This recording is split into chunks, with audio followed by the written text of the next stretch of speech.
मनुष्य के जीवन में संतान का बहुत महत्व है।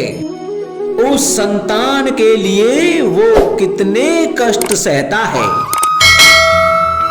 उसे पालता है, पोसता है, और यदि यही संतान उसके संताप का कारण बन जाए तो क्या ये उसका दोष है? अधिकतर ये दोष हमारे लालन पालन का होता है। बचपन में बालक के हट को मानकर हमें आनंद की अनुभूति अवश्य होती है, परंतु धीरे धीरे अपने बालक के हट को मानकर उसके हट के दास हो जाते हैं। एक हड्डी उद्दंड और असंस्कारी संतान उस सूखे वृक्ष के समान होती है कि यदि उसमें आग लग जाए तो वो सारे वन को भस्म कर डालती है।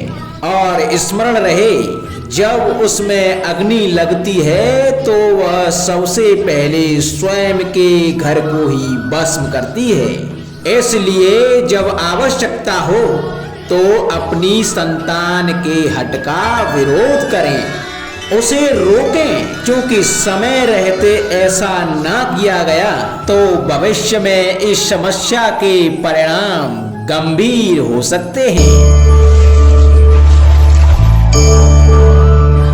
प्रतिज्ञा, वचन, ये सब मनुष्य ने समाज को सही दिशा में रखने के लिए बनाए हैं।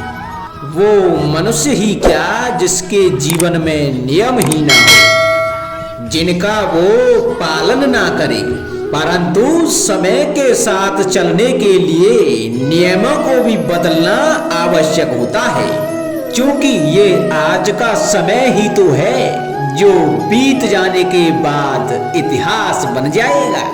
यदि आवश्यकता पड़ने पर नियम और प्रतिज्ञा भंग न की जाए, समय की मांग के प्रतिरूप अपनी प्रतिक्रिया न बदली जाए, तो इतिहास हमें कभी क्षमा नहीं करेगा। आवश्यकता पड़ने पर आपकी तोड़ी हुई एक प्रतिज्ञा, एक बंधन कभी कभी पूरे मानव इतिहास को बड़े विनाश से बचा सकता है। इसलिए नियम, प्रतिज्ञा, वचन कुछ नहीं, कुछ है तो केवल समय, अर्थात जिसके अनुरूप चलने वाला ही सफल हो सकता है।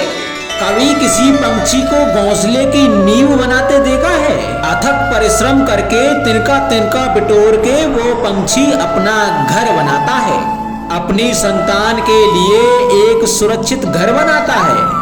और कहीं से तीव्र आंधी आती है, बारिश आती है और उसका घर तिनका तिनका करके बिखर जाता है। फिर वो पंछी रोता नहीं, ना ही विलाप करता है, वो बिना विलंब करे फिर से अपना घोंसला बनाना प्रारंभ कर देता है और सफलता पाता है।